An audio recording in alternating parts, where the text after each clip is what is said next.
Welcome to our channel Vardhan academy. तो दोस्तों, आज की इस वीडियो में जो हमारी बिहार SCERT की साइंस की सीरीज़ चल रही है उसमें 6 क्लास की ये लास्ट वीडियो होगी।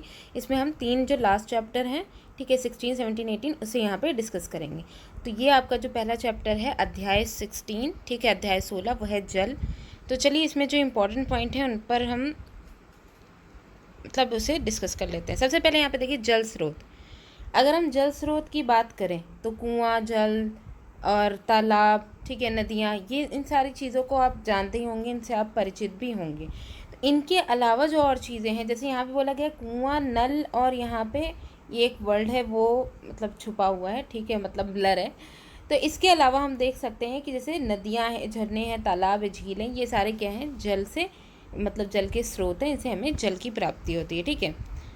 अब ये जो चीज़ें हैं जिनसे हमें जल की प्राप्ति हो रही हैं, यहाँ पे जैसे तालाब, नदियाँ, झील, पोखर, ये सब जो हैं वो जल के स्रोत हैं। तो इनमें अगर हम देखें कि इनमें पूरी अर्थ पर अगर देखें, पूरी अर्थ पर जो वाटर है, ठीक है, उसका कितना प्रतिशत जो है वो हमको अपने यूज़ के लिए यहाँ पे इस्तेमाल में होता है, ठीक है। तो यहाँ पे देखिए पृथ्वी का अधिकांश हिस्सा समुद्र तथा महासागरों से घिरा हुआ है तथा पृथ्वी का 2/3 हिस्सा जल से घिरा हुआ है। यानी कि अगर हम यहाँ पे मेन बात करें कि पृथ्वी का कितना हिस्सा जल से घिरा हुआ है, तो 2/3 हिस्सा किससे, जल से घिरा हुआ है, ठीक है। और उस 2/3 हिस्से में अधिकांश हिस्सा समुद्र या महासागरों से घिरा हुआ है, ठीक है। अब चूंकि हम जानते हैं कि महासागर या समुद्र वगैरह में पानी कैसा होता है, खारा होता है, तो वो तो हमारे इस्तेमाल में नहीं है। लेकिन अब जो हमारे इस्तेमाल में जो चीज़ें हैं वो हमारे कैसे यूज़ में आती हैं, तो उसे यहाँ पे देख लीजिए। पृथ्वी पर कुल जल की जो मात्रा है वो 97.5% है, जो कि पूरे जल की जो मात्रा है उसमें 97.5% खारा जल है, ठीक है। और स्वच्छ एवं मीठा जल सिर्फ 2.5% है, यानी जो हमारे इस्तेमाल में आता है वो सिर्फ 2.5% ही है, जो मानव एवं जीव जंतुओं के लिए मीठे पानी के रूप में उपलब्ध है, ठीक। तो यहाँ पे ये कह सकते हैं कि अगर 0% की अगर बात करें, सिर्फ 0.00% ही है, पूरे अगर पानी की बात करें, यानी इतनी कम मात्रा ही सिर्फ हमारे यूज़ के लिए होती है। लेकिन फिर भी ये जो महासागर वगैरह है, इसमें इतना पानी होने के बावजूद भी हमें हमारे यूज़ के लिए तो सिर्फ इतना ही है। तो आखिर ये महासागरों के पानी का हमारा क्या ही यूज़ है, ठीक। तो अब यहाँ पे हम वो चीज़ देखेंगे जिसका जो महासागर वगैरह का जो पानी है उसमें जो उपस्थित जो जल है उसका क्या यूज़ है, वो यहाँ पे देखने को मिलेगा। जैसे सबसे पहले देखिए, जब जल को हम गर्म करते हैं तो गर्मी पाकर जो जल है वो भाप यानी वाष्प में बदल जाता है, और इस क्रिया को हम क्या बोलते हैं, वाष्पन कहते हैं। बहुत इंपॉर्टेंट पॉइंट है कि वाष्पन क्रिया जो होती है वो क्या होती है। तथा वाष्प फिर पुनः ठंडा होकर जल में बदल जाती है, और इस प्रोसेस को हम क्या बोलते हैं, संघनन बोलते हैं, ठीक है। और इसी के साथ ही एक चीज़ और यहाँ पे देख लेते हैं, उसके बाद इस प्रोसेस को हम लोग यहाँ पे डिस्कस करेंगे, ठीक है। काफ़ी ऊंचाई पर वाष्प के इकट्ठा होने से ये जल के छोटे छोटे बूंद के रूप में एक दूसरे के समीप आकर किसका, बादल का निर्माण करते हैं और बादल का रूप ले लेते हैं। फिर उसके बाद यहाँ बताया गया, प्रकृति में इस प्रकार के जल से वाष्प बनना और वाष्प से बादल बनना तथा वर्षा के रूप में जल जमीन पर आना ही क्या कहलाता है, जल चक्र कहलाता है। तो अब हम यहाँ पे जल चक्र को एक बार डिस्कस कर लेते हैं। जल चक्र की अगर हम बात करें तो सिंपल अभी हम लोग ने 2 प्रोसेस देखी, एक वाष्पन विधि देखी और एक क्या देखी, संघनन देखी। तो क्या होता है कि ये जो समुद्र वगैरह का जो इतना ज़्यादा जो है क्वान्टिटी में जो वाटर है जो हमारे यूज़ का नहीं है, लेकिन उसका बेनिफिट क्या होता है कि वहाँ का सूर्य की गर्मी की वजह से समुद्र का जो पानी होता है वो वाष्पित होता है। वाष्पित होने के बाद कुछ ऊंचाई तक जैसे ही जाता है तो ठंडा होता है, तो वह संघनित होने लग जाता है और वो ड्रॉपलेट्स के फॉर्म में एक साथ जोड़ करके बादल का रूप ले लेता है। जब बादल में बहुत ज़्यादा पानी की बूंदें इकट्ठा हो जाती है तो वर्षा के रूप में वो फिर वापस ज़मीन पर आ जाती हैं। अब ये जो वर्षा है ये पृथ्वी के जितने भी लैंड वाले एरिए हैं उनमें भी बहुत सारी जगहों पर वर्षा होती है, ठीक है। तो इससे क्या होता है, ये जो वर्षा जो ज़मीन पर वर्षा वाला जो पानी पहुंच रहा है, ये जब ज़मीन में रिस करके चला जाता है, ठीक है, पृथ्वी के अंदर इसके जाता है, जिसे हम भूमिगत जल बोलते हैं, तो वो भी हमारे यूज़ में आ जाता है। नदियों तालाबों में भी पहुँचता है, क्योंकि यहाँ पर वाष्पित जल संघनित हो रहा है, अब उसमें खारापन नहीं रहेगा, ठीक है। तो इसी वजह से यही जो जल चक्र है वो हमें हमारे यूज़ का जो वाटर है वो प्रोवाइड करने में हेल्प करता है। तो यहाँ पे हम ये समझ गए कि महासागर और उन सब का कितना इंपॉर्टेंट रोल है। इसके बाद है, इन गिरती हुई जल बूंदों को वर्षा कहते हैं। कभी कभी ये जल कुछ बादल में तैरते रहते हैं। कभी कभी आपने देखा होगा काले काले बादल जो है मतलब तैर रहे होंगे, ठीक है, क्योंकि उसमें जब बादल काले रहते हैं तो उसमें क्या होते हैं, ये जो पानी की बूंदें होती हैं वो उसमें प्रेजेंट रहती हैं। और कभी कभी यही जो बादल के मतलब बादल जो टहल रहे होते हैं जिसमें पानी की बूंदें होती हैं, वो जब बहुत ज़्यादा टेम्परेचर गिर जाता है, ज़्यादा जब ठंडे हो जाते हैं, तो छोटे छोटे बर्फ़ के गोले के रूप में, आपने देखा होगा वर्षा में कभी कभी वर्षा ऋतु में ओले भी गिरते हैं, ठीक है, तो बर्फ़ के गोले बन जाते हैं और इसका आकार भी बड़ा हो जाता है। तो ये वर्षा की बूंदों के साथ ज़मीन पर गिरने लगते हैं। बर्फ़ के इन टुकड़ों को हम क्या बोलते हैं, ओला बोलते हैं। ओलावृष्टि उसी समय ही होती है, ठीक है। इसके अलावा देखिए, इन जलाशयों तथा महासागरों के अलावा पेड़ पौधों की पत्तियों से जलवाष्प के रूप में, मतलब जैसे अभी हम लोग ने देखा जलाशय और महासागर से तो पानी जलवाष्प के रूप में उड़ रहा है, लेकिन यहाँ पे पेड़ पौधे और पेड़ पौधों की जो पत्तियाँ उनका भी जल जो है बहुत इंपॉर्टेंट रोल है, क्योंकि इनसे भी जल जो है वाष्प के रूप में निकलता रहता है, ठीक है। पत्तियों से निकलने वाली जो वाष्प की क्रिया है इसको हम वाष्पोत्सर्जन कहते हैं। इसको हम लोग ने पिछले चैप्टर्स में भी डिस्कस किया था।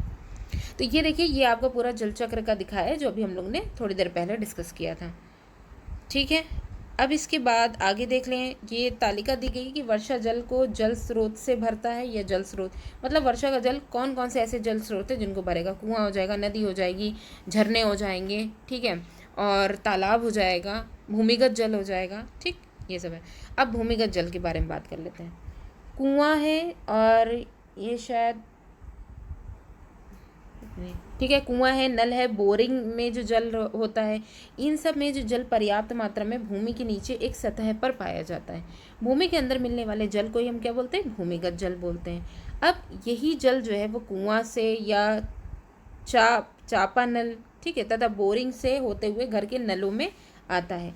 यह जल मुख्य रूप से पेय जल होता है, यही पीने के लायक होता है तथा इस जल की मात्रा भूमि के अंदर सीमित है। यानी कि ये सीमित इस वजह से क्योंकि जितना वर्षा होगी और वर्षा के द्वारा जितना पानी रिस करके ज़मीन के अंदर जाएगा, वही पानी जो है वो भूमिगत जल के रूप में होगा, तो वो सीमित होगा। अगर वर्षा होना बंद हो जाए या फिर भूमिगत मतलब भूमि में रिसने की जो प्रोसेस है, यानी कच्ची ज़मीनों की जो है मतलब कच्ची ज़मीनें कम हो जाएं, तो क्या होगा, भूमिगत जल में भी कमी आ जाएगी, ठीक है।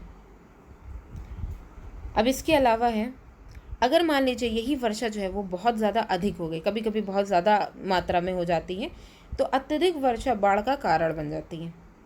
अधिक गर्मी पड़ने पर ऊंचे पर्वतों पर, अब ये एक तो अत्यधिक वर्षा बाढ़ का कारण बनती है, और एक और भी रीज़न होता है कि जब गर्मी बहुत ज़्यादा पड़ती है तो ऊंचे पर्वतों पर जो बर्फ़ जमी होती है वो पिघलने लग जाती है, जो कि हिमनद या ग्लेशियर उन्हें कहते हैं। तो इनके फॉर्म में जब वो बहुत तेज़ी से पिघलने लग जाते हैं तब पानी जो है वो नदियों में पानी के जल का जो स्तर होता है वो बढ़ जाता है और वो भी बाढ़ का कारण बनता है, ठीक है।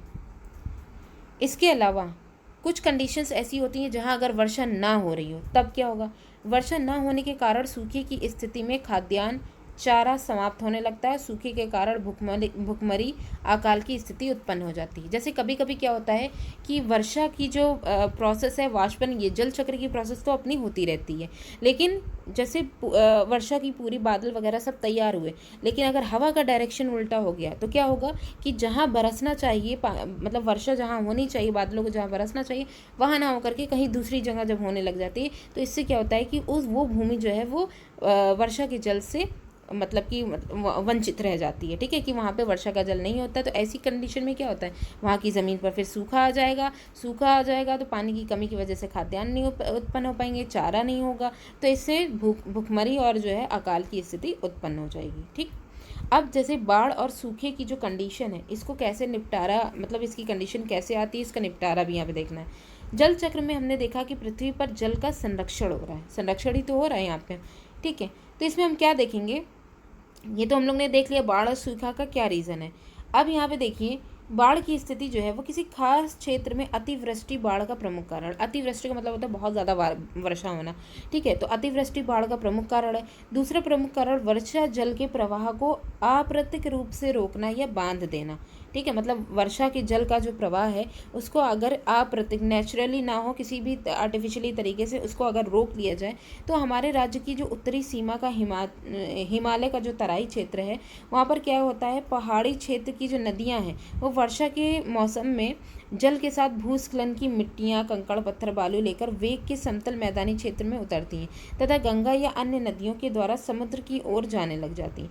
पर रास्ते में ही अगर हमने इन नदियों के बांध को बांधने का कार्य कर लिया या उनको कहीं जैसे नहीं जो बहुत सारे जो है वो डैम वगैरह बना दिए जाते हैं, तो इससे क्या होता है कि अगर हमने इनको बांधने का काम कर लिया था, नदियों की धारा को हमने मोड़ने की कोशिश करी नए क्षेत्रों में, तो वही बाढ़ की स्थिति का कारण बनती है। ठीक है, क्योंकि पानी का बहाव इतना ज़्यादा होता है और अगर हम उसकी डायरेक्शन रोकेंगे तो वो बहाव पानी कहीं पे भी रुकता नहीं है, पानी को रोकना बहुत मुश्किल होता है। तो वही है कि नदियों का वैसा, तो मतलब ये कहानी मतलब यहाँ पे यही बता रही है कि जो आर्टिफिशियली तरीके से नदियों को, जिसमें जो कि बहुत फोर्सफुली अपने साथ मिट्टी या तलछट वगैरह भी ले करके आ रही हैं, उनकी डायरेक्शन को मोड़ दिया जाए तो ये भी कभी कभी वर्षा के बाढ़ की स्थिति का कारण बन सकती है।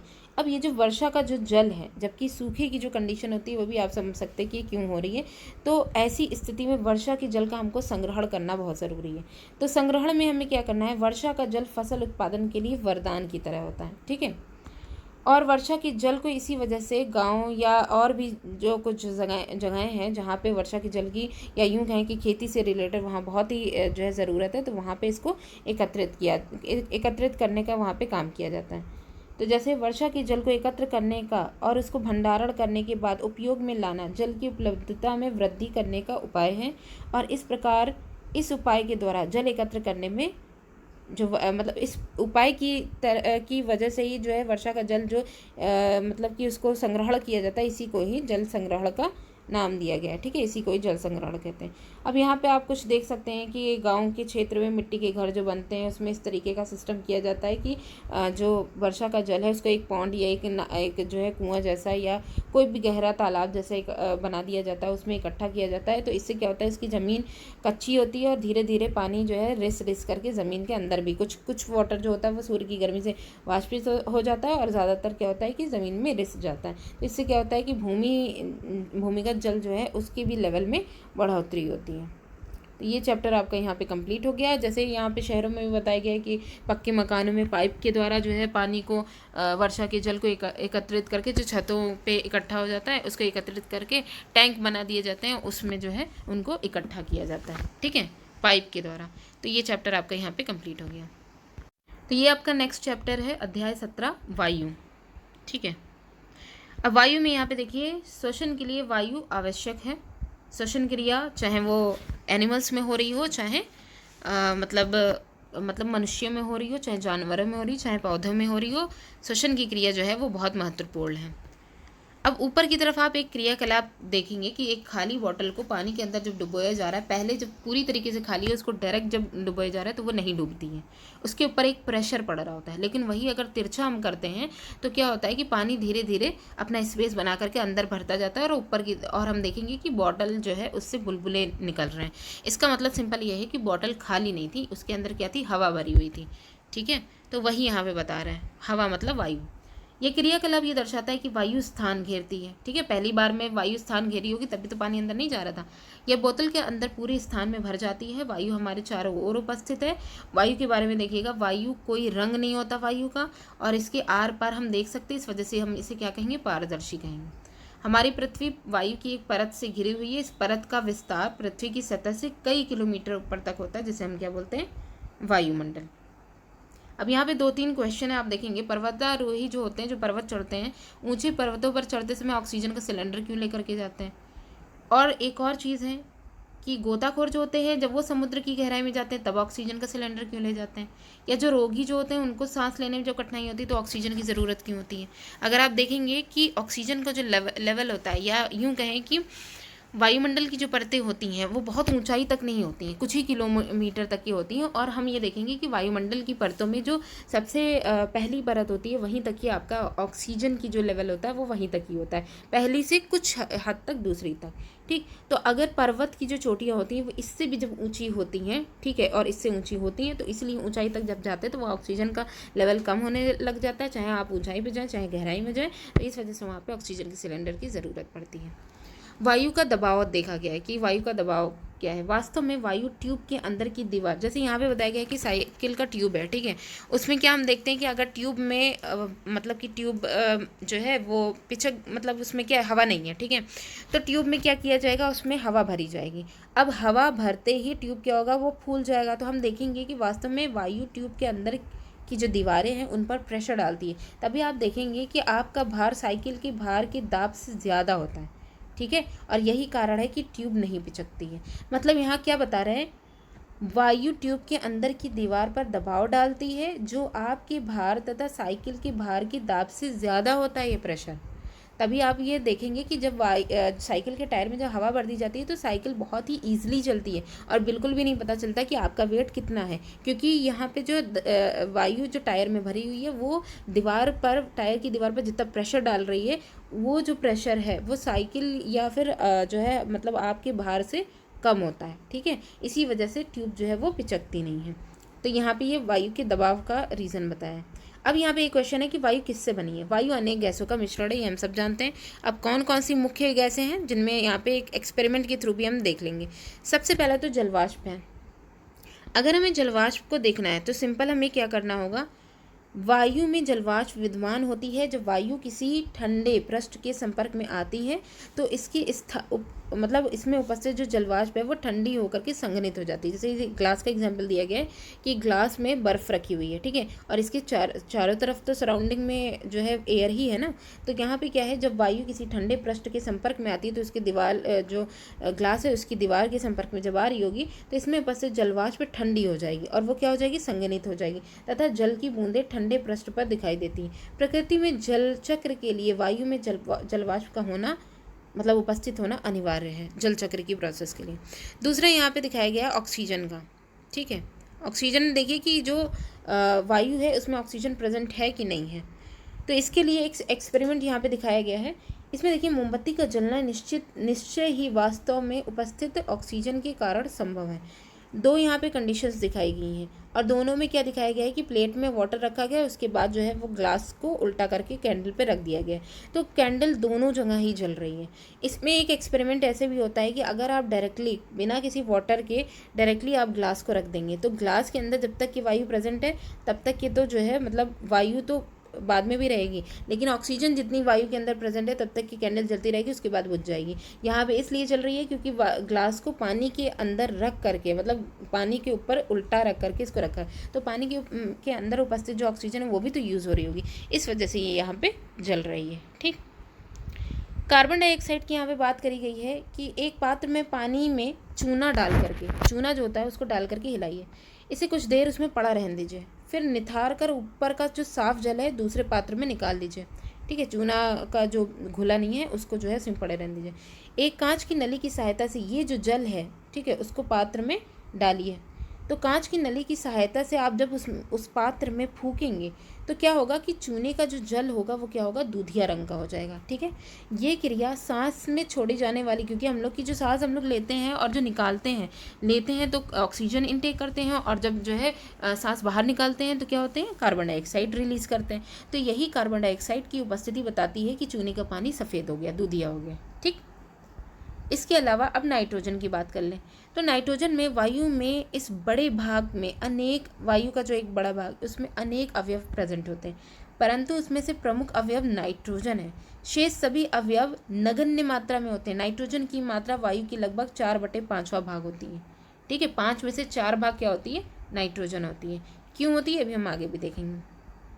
धूल कण की अगर बात करें तो आपने देखा होगा जैसे सर्दी वगैरह है, इसमें सर्दियों में या फिर कमरे को अंधेरा कर दो, उसमें से एक झिरी आप कर दीजिए तो वहाँ से अगर रोशनी आ रही तो उसमें भी आप जो है धूल के कणों को उसमें टहलते हुए देख सकते हैं। उसी तरीके से सर्दियों में पेड़ों की पत्तियों से छनता हुआ जो सूर्य का प्रकाश आता है तो उसमें आप देखेंगे कि धूल के कण उसमें नाच करते हुए प्रतीत कर रहे हैं, ठीक है। ये दर्शाता है कि वायुमंडल में धूल के कण भी उपस्थित होते हैं और वायु में धूल के कण समय तथा स्थान के साथ बदलते रहते हैं, ठीक है।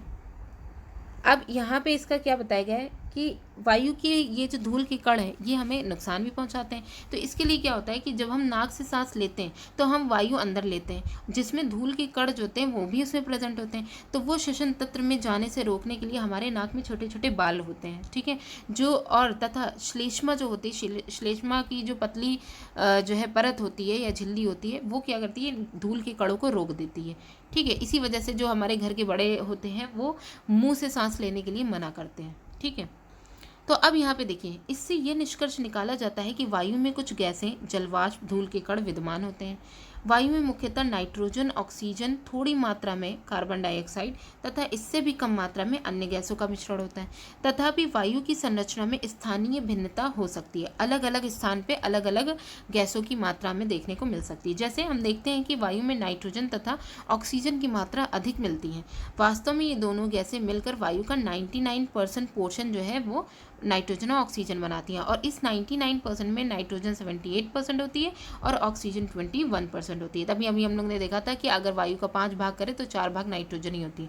सबसे ज़्यादा पोर्शन क्या होता है, नाइट्रोजन का होता है। इसके बाद शेष 1% में कार्बन डाइऑक्साइड और जितनी भी अन्य गैसें हैं वो इसमें प्रेजेंट होंगी, ठीक है, और साथ ही साथ धूल के कण और जलवाष्प भी, ठीक।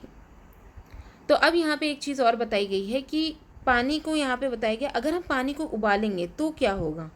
तो ये एक एक्सपेरिमेंट किया गया है, इसमें पानी के उबालने या गर्म करने पर किस चीज़ की कमी हो रही है या किस चीज़ का नुकसान है वो भी हम यहाँ पे देखेंगे। ये बुलबुले पानी में घुली हुई वायु के कारण बनते हैं। जब हम लोग पानी को उबालते हैं तो हम देखते हैं कि जो हमारा जो बर्तन है उसमें छोटे छोटे बबल्स बनते हुए दिखाई देंगे। जब आप पानी को गर्म करते हैं तो घुली हुई जो वायु है वो बुलबुले के रूप में बाहर आने लग जाती है। तो अब पानी जब पूरी तरीके से उबल जाए तो उसको ठंडा होने पर हम क्या करें, उसमें जो है मछली को निकाल करके, चटपटाती हुई मछली को उसमें डाल दें। यदि इस पानी से निकाल कर दूसरे पानी यानी एक्वेरियम में अगर मछली को नहीं डालेंगे तो उस पानी में मर जाएगी। क्योंकि उस पानी में क्यों वो जो है मछली मर जाएगी, क्योंकि वहाँ पे पानी में घुली हुई जो ऑक्सीजन है उसका उपयोग वो नहीं कर पाएगी, उसकी कमी हो जाती है, यानी कि पानी को उबालने पर ऑक्सीजन जो है उसकी कमी हो जाती है, ठीक है। ये एक्सपेरिमेंट यहाँ पे मेनली ये बता रहा है। अच्छा, इसके अलावा आप देखिए यहाँ पे जो जीव गहरी मिट्टी के अंदर रहते हैं उन्हें भी सांस लेने में ऑक्सीजन की आवश्यकता होती है। तभी आप देखेंगे कि मिट्टी के अंदर छोटे छोटे काफ़ी सारे पोर्स आपको देखने को मिलते हैं। और इसी के अलावा जब मिट्टी के ढेले पर पानी आप डालेंगे तो इसमें विद्यमान जो वायु है वो भी बुलबुले के रूप में निकलती हुई दिखाई देगी। कभी आप इस चीज़ को एक्सपेरिमेंट करके देखिएगा। मिट्टी के अंदर पाए जाने वाले जीव एवं पौधों की जो जड़ें होती हैं वो श्वसन के लिए वायु का उपयोग करती हैं, ठीक है। तभी आपने देखा होगा कि बहुत गहराई में जो जानवर, कुछ ऐसे एनिमल्स होते हैं जैसे केचुआ वगैरह है, ये मिट्टी में गहराई में जो है छेद या पोर्स बना करके या जो मिट्टी है उसको भुरभुरा करके वहाँ पे रहते हैं, ठीक है, काफ़ी गहराई में रहते हैं। लेकिन जब वर्षा होती है तो इन जो उनके जो श्वसन के लिए या वायु को अंदर आने के लिए जो पोर्स उन्होंने बना रखा है वो बंद हो जाते हैं, वो छिद्र बंद हो जाते हैं, पानी भर जाता है मतलब उसमें। तो इस वजह से ऐसे जो जीव है वर्षा ऋतु में आपको केचुए वगैरह वो घर के बाहर देखने को मिलते हैं। अब यहाँ पे एक चीज़ यहाँ पे बता दी गई कि जंतुओं में तो हम लोग ने श्वसन की प्रक्रिया देखी, क्या पौधों में भी ऑक्सीजन की ज़रूरत होती है? बिल्कुल होती है, जो हम लोग ने पिछले चैप्टर्स में देखा था, ठीक है। तो ये चैप्टर आपका यहाँ पे कंप्लीट हो जाता है। तो ये आपका लास्ट चैप्टर है, अध्याय 18, ठोस कचरा प्रबंधन। अब जो कि कचरा जो हमारे घरों से निकलता है या फिर जहाँ पे भी आपने देखा होगा कि दो तरीके के जो है टिन या फिर डब्बे रखने को मिलते हैं। तो यहाँ पे अगर ग्रीन कलर का है तो उसमें सड़ने गलने वाला जैसे सब्जियों के जो छिलके वगैरह हैं उनको रखा जाता है, और जो ब्लू कलर का डब्बा होता है उसमें जो नहीं सड़ने वाला है वो रखा जाता है, ठीक है। तो इसी वजह से यहाँ पे देखिए हरा कूड़ेदान, अभी हम लोगों ने जो देखा कि हरे कूड़ेदान में सड़ने वाला कूड़ा रखा जाएगा और जो नीला है उसमें नहीं सड़ने वाला रखा जाएगा। तो ऐसे कूड़ों में कुछ उदाहरण जैसे फलों एवं सब्जियों के छिलके, जो हरे वाला डिब्बा होता है उसमें कागज़, गत्ता, लकड़ी की छीलन। नीला कूड़ेदान जो होता है वो नहीं सड़ने वाला होता है, इसमें आप जो है जूते हैं, प्लास्टिक है, धातु है, कांच है, इन सब को आप रख सकते हैं, ठीक। इसके अलावा आप यहाँ पे देखिए प्रायः हम देखते हैं कि इस बेकार सामग्री जैसे कि रसोई का कूड़ा, टूटे खिलौने, पुराने कपड़े, जूते, चप्पल, पॉलीथीन, ये सब लोग जहाँ तहाँ फेंक देते हैं, ठीक है। इससे क्या होता है, वातावरण दूषित होता है।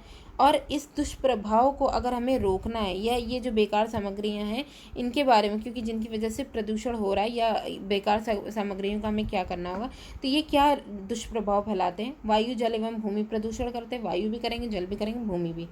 स्वास्थ्य पर बुरा प्रभाव पड़ेगा, वातावरण की सुंदरता भी नष्ट, जब जगह जगह कूड़ा रहेगा तो वातावरण की सुंदरता तो नष्ट हो ही जाएगी।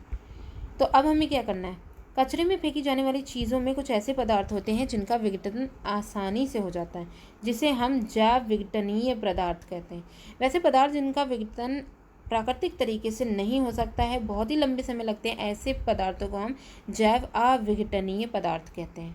ठीक है, तो अब यहाँ पे एक एक्सपेरिमेंट दिखाया गया है कि एक मतलब जो विघटन जिनका हो सकता है, आसानी से विघटन हो सकता है, उनको मतलब 3-4 ऐसे जो है गड्ढे खोद दिए गए हैं और उसमें रखा गया है कि जिसमें विघटन अच्छे से हो जा रहा है, मतलब ऐसे पता जैसे सब्जियों के छिलके, फलों के छिलके, इन सबको एक जो है गड्ढे में डाला गया है। एक गड्ढे में जो है मतलब प्लास्टिक की जो चीज़ें हैं, एक गड्ढे में जूते चप्पल, इस तरीके से 3-4 गड्ढे बनाए गए हैं। ठीक है, तो इसी में ही यहाँ पे ये जो एक्सपेरिमेंट है वो यही करना है कि ये जो हम लोग ने पन्नी में रख करके या डायरेक्टली हम लोग ने उसमें जब जो है इन कचरों को डाला, तो हम अलग अलग सप्ताहों में देखेंगे, एक सप्ताह बाद उनकी क्या कंडीशन है, दूसरे बाद, तीसरे के बाद, चौथे के बाद क्या क्या कंडीशन बन रही है।